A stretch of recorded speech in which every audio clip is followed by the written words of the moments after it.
In 1987, in the city of Hyderabad, India, a man named Ramalinga Raju founded a computer services company. He chose a name rich with meaning, Satyam. In Sanskrit, it means truth, it means honesty, it means integrity.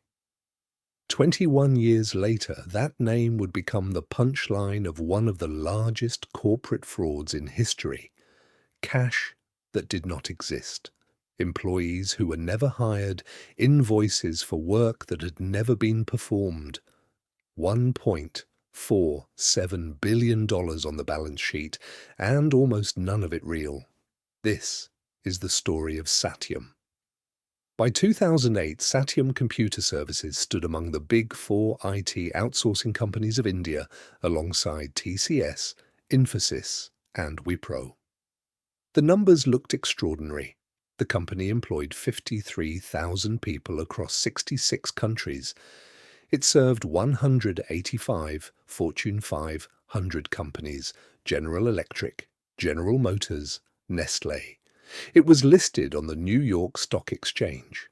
American investors saw it as a clean play on India's technology boom. That same year, just months before everything collapsed, Satyam won the Golden Peacock Award for corporate governance.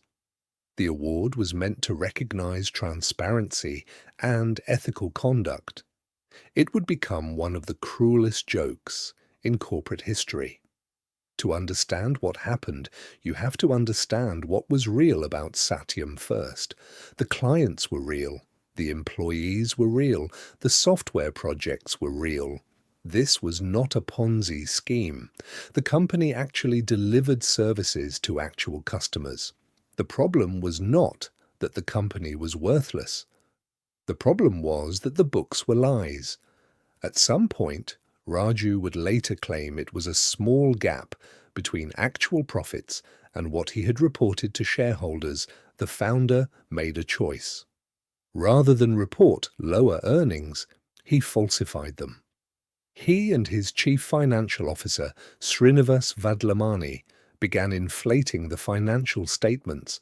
They padded cash balances, they fabricated bank statements, they created fake invoices for work that was never performed. They put 13,000 phantom employees on the payroll, ghost employees who existed only in ledgers, drawing salaries that were funneled back into the fraud. The deception grew like a tumor. Year after year, the auditors signed off. Year after year, the statements were certified as accurate. The Golden Peacock was awarded. Investors kept buying. According to Satyam's books, the company held $1.47 billion in cash and bank deposits. Virtually none of it existed. When auditors asked to verify the cash, they were shown fabricated bank statements.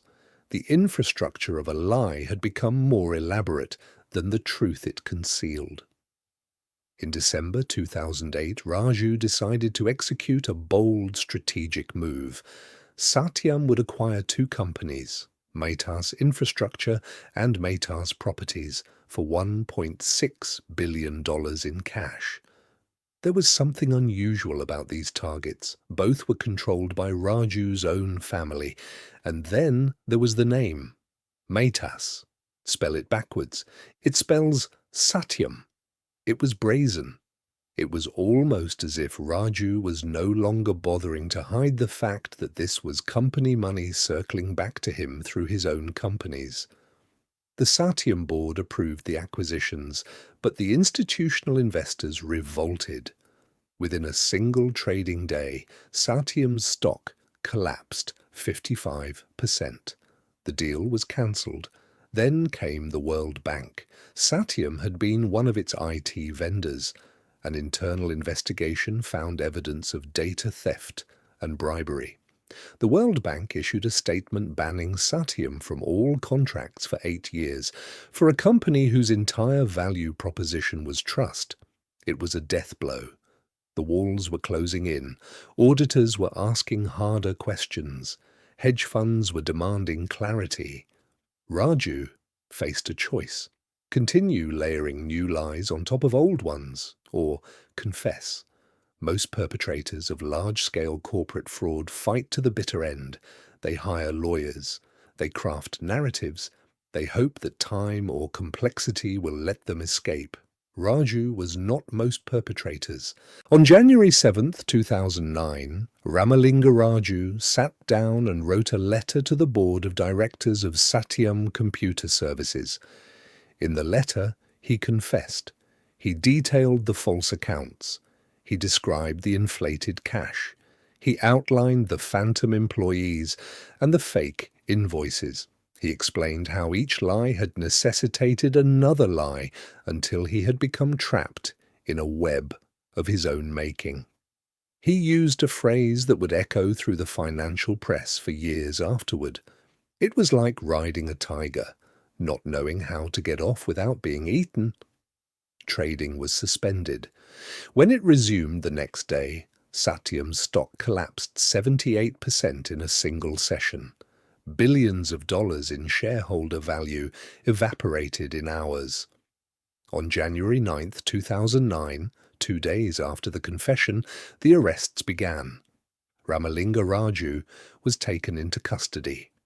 His brother, Rama Raju, was arrested. Vadlamani, the chief financial officer who had helped architect the fraud, was arrested. They faced charges of criminal breach of trust, forgery, and falsification of company records. The Indian government understood the gravity of what had happened.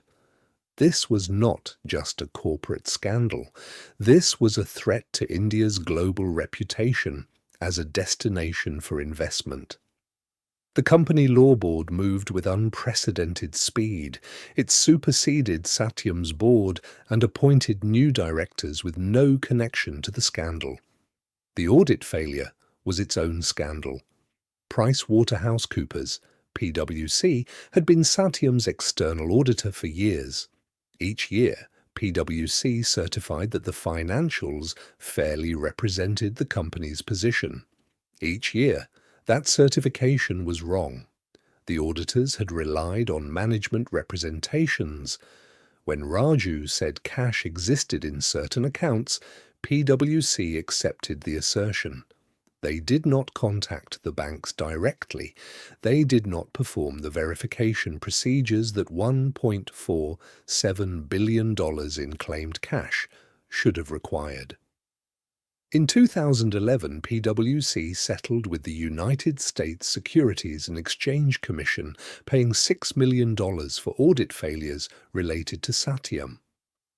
2 of the firm's partners were barred from practice in India. Satyam still had 53,000 employees and thousands of active client contracts. If the company collapsed into liquidation, the damage to India's IT industry would be incalculable. In April of 2009, less than 4 months after the confession, the government orchestrated the sale of Satyam to Tech Mahindra, a subsidiary of the respected Mahindra Group. The price was $351 million, a fraction of what the company had been worth on paper just months earlier. The acquisition was not a dismantling. The company was renamed Mahindra Satyam. Most of the employees kept their jobs. Most of the contracts were transferred. In 2013, Mahindra Satyam was fully merged into Tech Mahindra, and the scandal-tainted brand was retired. For American investors who had purchased shares through the company's American Depository Receipt Program, the SEC pursued its own case. In 2011, Mahindra Satyam settled with the SEC for $125 million in compensation to defrauded U.S. investors. In India, the criminal case moved through the courts at the deliberate pace of Indian justice. In 2015, after years of proceedings, Ramalinga Raju and 9 other defendants were convicted. Raju received 7 years in prison and a fine of approximately $1.4 million. His brother received a similar sentence, Many felt the punishment was lenient given the scale of the fraud. Raju was 73 years old at the time of conviction. He spent significant time out on bail due to his health. For employees who had lost their savings and investors who had seen their accounts decimated, 7 years felt insufficient. But it was a conviction. It sent a message that even India's most celebrated executives could not commit massive fraud without facing criminal consequences. The Satyam scandal was not a story of an obvious villain. Raju built something real. He had genuine clients. He had loyal employees. He had a company that, in its actual operations, delivered actual value. What he could not do was tolerate the gap between what the company was and what he had told the world it was. So, he lied. And then, to protect that lie, he lied again. To explain the inflated profits, he had to invent the cash. To justify the cash, he had to fabricate the deposits. To explain the deposits, he had to invent the clients, and the employees, and the invoices. The fraud metastasized until the structure of the company itself was just a vessel for the deception it concealed. The auditors did not catch him. The board did not catch him. The Golden Peacock Award did not catch him. The fraud was discovered because Ramalinga Raju confessed. In a perverse way, that confession was the most honest act of his career. The most dangerous lies are not told by obvious villains. They are told by people with real accomplishments who convince themselves that the deception is temporary, that the gap will close next quarter, that the problem is small. And then, as the years pass, the lie becomes too big to fix, and the person who told it becomes a prisoner of it.